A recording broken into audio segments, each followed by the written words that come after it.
අද ලංකාවේ හොඳ සංස්කෘතියක් ඇවිල්ලා තිනවා. මොකද විපක්ෂ දෙගොල්ලම එකතු වෙලා එක පක්ෂයක් හදන්න ඕනේ කියලා පරමාර්ථය එවිලා තිනවා. ඒක නිසා අපි මේ අවස්ථාව බලාපොරොත්තු වෙනවා මේක සම්පූර්ණ කරන්න තිබුණේ කලින්. නමුත් මේක ලේට් වුණත් මේක කරන්න අපි සම්පූර්ණ සහායකය දෙන්න ඕන. මොකද අද දින වෙනකොට අපිට ආරංචියක් ලැබිලා තිනවා සජිත් ප්‍රේමදාස මහත්තයා ඒ වගේ රනිල් වික්‍රමසිංහ මහත්තයා එකතු වෙලා පක්ෂය හදලා මේ මොන පක්ෂය හදනවා කියලා ඒක පස්සේ කතා කරමු. දෙන්න එකතු වෙලා ඉදිරියට ගමනක් යන්න ඕනේ කියලා බලාපොරොත්තු වෙමින් ඉන්නවා. ඒක නිසා අපි ජනතාව වෙනුවෙන් මේක අපි කතා කරනකොට අපි බලාපොරොත්තු වෙනවා මේ ගමන හොඳ ගමනක්. මේක ඉදිරියට ගෙනියන්න කවුරු හරි පාලුව කරනවා නම් ඒක අතාරිලා මේගොල්ලන් දෙන්නගේ දෙන්නම එකතු වෙලා දෙන්නගේ වෙන වෙනම අදහස තිබුණොත් ඒක අතාරිලා එකට ගමනක් යන්න ඕන කියලා අපි බලාපොරොත්තු වෙනවා. මොකද මේක කලින් එකට තිබිච්ච පක්ෂේ කැඩපු නිසා තමයි ජනාධිපති මැතිවරණෙත් අපි පෙරදුනා. ඒ වගේ පාර්ලිමේන්තු මැතිවරණෙත් අපි පෙරදුනා. අඩු ගන්න අපි දැන් එන පළාත් සභා මැතිවරණයවත් මේක දිනා ගන්න මේ හොඳ අවස්ථාවක්.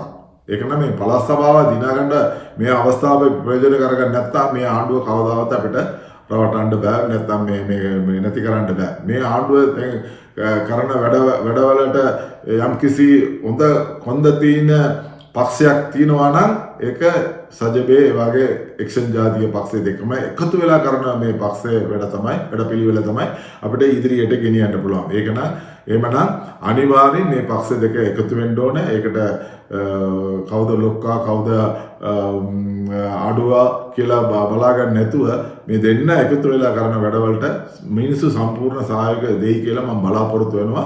ඒ වගේම වතුකරේ මිනිස්සු හැමදාම සිටින්නේ එක්කෝ රනිල් වික්‍රමසිංහත් එක්ක එහෙම නැත්නම් සජිත් ප්‍රේමදාසත් එක්ක. එහෙමනම් අපිටත් හොඳ වෙලාවක් එනවා මේක එකතු වෙලා වැඩ කරන්න අවස්ථාවක් එනවා කියලා මගේ බලාපොරොත්තුව. ඒක නිසා අපි මේ දෙන්න එකතු වෙන්න ඕනේ කියලා பிரார்த்தනා කරනවා. ඒක අනිවාර්ය වෙයි කියලා අපි பிரார்த்தනා කරනවා. அரசியலிலே ஒரு புதிய கலாச்சாரம் உருவாகி இருக்கின்றது. 2 பெரும்பான்மை கட்சிகள் ஐக்கிய தேசிய கட்சியும் ஐக்கிய மக்கள் சக்தியும் ஒன்று சேர்வதற்கான ஒரு நேர காலம் வந்திருக்கின்றது. இது காலம் கடந்த ஒரு செயல் என்றாலும் இப்பொழுது இது அத்தியாவசியம் என்பது இந்த அரசியலிலே ஒரு முக்கியமாக கருதப்படுகின்ற ஒரு விஷயமாகும். அதிலே கௌரவ ரணில் விக்ரமசிங்க அவர்களும் கௌரவ சஜித் பிரேமதாஸ் அவர்களும் ஒன்றிணைந்து எதிர்காலத்திலே கட்சியினுடைய நடவடிக்கைகளை யார் பெரியவர் யார் சின்னவர் என்று அதாவது எதிர்பார்க்காமல் விட்டு கொடுப்புடன் மக்கள் எதிர்பார்க்கின்ற அதாவது எதிர்கட்சியாக இருந்து அரசியலிலே செய்கின்ற வேலைகளை செய்வது அதோடு எதிர்காலத்திலே அரசியல் கட்சியாக அல்லது ஆளும் கட்சியாக வருவதற்கான வாய்ப்பை உருவாக்குவதற்கான ஒரு சந்தர்ப்பத்தை உருவாக்க வேண்டும். அப்படி என்றால் இன்று ஆளுகின்ற கட்சியை எதிர்க்கக்கூடிய ஒரு சக்தியாக இது உருவாக்குவதற்கு மக்களுடைய பலத்தை திரட்டுவதற்கான நடவடிக்கை எடுக்க வேண்டும். அது இந்த 2 கட்சியினாலும் செய்ய முடியும். கடந்த காலங்களிலே இந்த 2 கட்சிகளின் பிரிவினால ஒரு சாரார் எந்த கட்சிக்கும் வாக்களிக்காமல் இருந்ததை நாங்கள் ஞாபகப்படுத்த வேண்டும்.